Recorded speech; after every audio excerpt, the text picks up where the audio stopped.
Square theta plus sine square theta minus 1 बराबर 3 है। तो आपसे पूछा tan theta plus cosec theta का मान ज्ञात करें। बहुत बढ़िया सवाल है, बताओ बच्चों कैसे करेंगे, कौन करेगा? देखो भाई साहब, ये भी बहुत अच्छा सवाल है।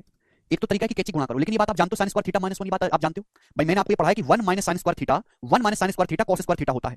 यहां है साइन स्क्वायर थीटा माइनस 1, उल्टा है साइन स्क्वायर थीटा माइनस 1 है, तो साइन स्क्वायर थीटा माइनस 1 क्या होगा भाई साहब? साइन स्क्वायर थीटा माइनस 1 क्या होगा? यानी साइन स्क्वायर थीटा में से 1 घटाएंगे तो माइनस का कॉस स्क्वायर थीटा आएगा, माइनस का कॉस स्क्वायर थीटा, माइनस का कॉस स्क्वायर थीटा ये आएगा। आप बोलोगे हाँ जी सर ये सवाल था, और मैंने आपको समझाया है कि कॉट जैसे ये फॉर्मूला है, जैसे ये फॉर्मूला है, वैसे ही ये फॉर्मूला भी आपको लिखवाया है। आपने याद नहीं करा तो भाड़ में जाओ। Cot square theta minus cos square theta क्या होता है? Cot square theta minus cos square theta बराबर होता है cot square theta into cos square theta. Formula लिखवाया है cot square theta minus cos square theta बराबर cot square theta into cos square theta.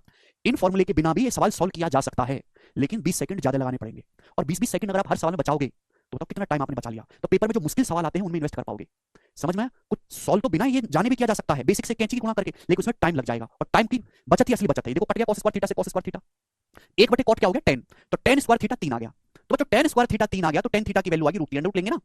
1/cot square theta 10 square theta 3, तो 10 theta की value √3, यहां से थीटा 60 डिग्री आ गया। अगर 10 theta √3 है तो थीटा 60 है, 10 60 डिग्री होता है √3। आपसे ये पूछा, यहां रख देंगे थीटा 60 10 60 √3 प्लस cosec 60 डिग्री। बताओ बच्चों cosec 60 डिग्री क्या होगा? थीटा 60 है, तो cosec 60 डिग्री का मतलब है 2/√3। साइन 60 डिग्री का मतलब √3/2 है, तो cosec 60 का मतलब 2/√3। ठीक है जी, आप बोलोगे हाँ जी बिल्कुल सही। √3 की √3 में गुणा करेंगे 3, 3 और 2 5, 5/√3 सवाल का आंसर आ जाएगा, 5/√3। बताओ ये ऑप्शन है ही, ये वाला ऑप्शन है। आपको सर ये भी तो अलग लग रहा है बच्चों, यही है मेरे दोस्तों। √3 नीचे नहीं है, बस ऊपर है। यहाँ ऊपर नीचे √3 से गुणा करके लिख दिया एग्जामिनर ने, तो नीचे क्या बन जाएगा बच्चों? √3 गुणा √3 3 बन जाएगा, 5/√3/3 आंसर हो गया। बी ऑप्शन करेक्ट है। समझ में आ गया? बताओ क्लियर है? आगे चलेंगे नेक्स्ट सवाल की तरफ स्टूडेंट। सवाल है आपके सामने यहाँ पर 52 बनाइएगा बच्चों। इस सवाल का क्या आंसर है बताओ? हाँ बी आएगा, वेरी गुड जी। यदि 3 cos थीटा बराबर 2 sin स्क्वायर थीटा, यदि 3 cos थीटा बराबर 2 sin स्क्वायर थीटा है, जहां थीटा 0 से 90 डिग्री के बीच में है, तो आपसे पूछा है इसका मान ज्ञात करें। ऑप्शन आपके सामने है, बताओ बच्चों, करो। स्टूडेंट जवाब दीजिएगा इस सवाल का क्या आंसर है। और ये बहुत प्यारा सवाल है, बहुत प्यारा। और मैं इसके दोनों ही तरीके हैं, आप इक्वेशन से भी सॉल्व कर सकते हैं और डायरेक्ट भी, दिमाग लगाना पड़ेगा।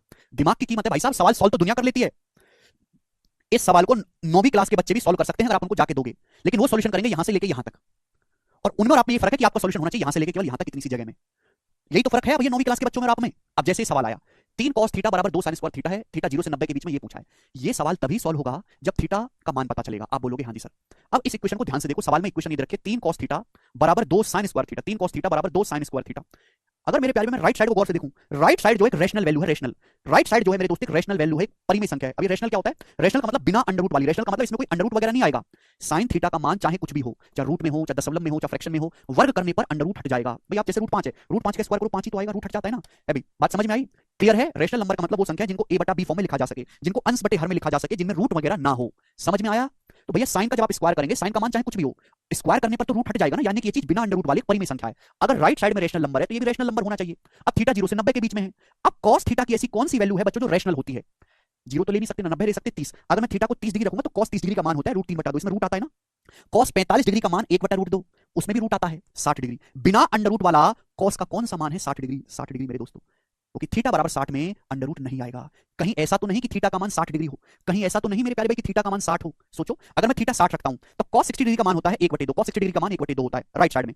sin 60 डिग्री होता है √3/2, sin 60 डिग्री √3/2, और √3/2 का स्क्वायर, √3/2 का स्क्वायर 3/4, 2 दूनी 4 हो गया, ये भी 3/2 हो गया। तो देखो लेफ्ट साइड और राइट साइड बराबर हो गए। आप बोलोगे हाँ जी सर बराबर हो गए। तो बिना सॉल्व करे, केवल अंदाजे से मैंने ये पहचान लिया 1 सेकंड में कि थीटा का मान 60 डिग्री होगा। इसको बोलते हैं जुगाड़ technique, hit and trial technique, कि बिना किसी क्वेश्चन को सॉल्व करे, क्योंकि बहुत आसान सी क्वेश्चन है। बहुत बड़ी क्वेश्चन है तो बात अलग है, जब क्वेश्चन ही आसान है तो तरीका भी आसान होना चाहिए। बिना सॉल्व करे आपने पता लगा दिया कि थीटा का मान 60 डिग्री होगा, 60 डिग्री पे लेफ्ट साइड और राइट साइड बराबर हो रही है। कैसे पहचाना कि रैशनल मटेरियल है? ये किताबों में नहीं मिलेगा सॉल्यूशन, कि दुनिया की किसी किताब में ऐसे सॉल्यूशन होते ही नहीं है, वो बच्चे समझ नहीं सकते किताब में लिखी इस भाषा को। अगर ये परिमेय है तो ये भी रैशनल होना चाहिए। बिना रूट का माल है, ये भी बिना रूट का माल होगा। बिना रूट का माल कॉस में होता है 60, 30 और 45 में तो रूट आता है। 60 पे चेक करा, सेटिस्फाई कर रहा है। आपसे ये पूछा है, रखो थीटा 60 है, tan 60 √3, √3 का स्क्वायर 3, sec 60, sec 60 होता है 2, 2 का स्क्वायर 4, cosec 60, cosec 60 होता है 2/√3, 2/√3 का स्क्वायर 4/3। तो बच्चे 3 + 4 7 हो गया। अब 3 7 21, 21 में से 4 घटाएंगे कितना आएगा? 17, 17/3 सवाल का आंसर है। सभी बच्चे समझ पाए हैं, ऑप्शन नंबर यहां से ए सही है। बात समाप्त। आगे चलेंगे नेक्स्ट सवाल की तरफ। आप लोग सवाल है दोस्तों आपके सामने यहां पर 53, ये करिएगा बच्चों। ये जो टाइप मैं आपको पढ़ा रहा हूं, इस टाइप के मैं आपको 15-20 सवाल करवाऊंगा। इस टाइप के सवाल को करने का मैं आपको बेसिक तरीका भी बताऊंगा, लेकिन इसमें नहीं, आसान नहीं, अच्छे सवाल में बेसिक तरीका भी मैं बताऊंगा। रुक जाओ अभी जी। यदि 3 sec theta plus 4 cos theta minus 4 √3 बराबर 0 है, आपके सामने की क्वेश्चन दे रखी है, बड़ी भयंकर क्वेश्चन दे रखी है, जहां थीटा एक एक्यूट एंगल है, थीटा न्यूनकोण है, थीटा का मान ज्ञात करिए। सवाल है मेरे प्यारे भाई, करो। पहली बात तो 20 डिग्री सवाल का आंसर होगा नहीं, क्योंकि 20 डिग्री की मैं वैल्यू ही नहीं जानता। जब 20 डिग्री का मान ही नहीं जानता कैसे होगा? 45 डिग्री, 45 डिग्री भी सवाल का आंसर नहीं होगा। क्यों नहीं होगा?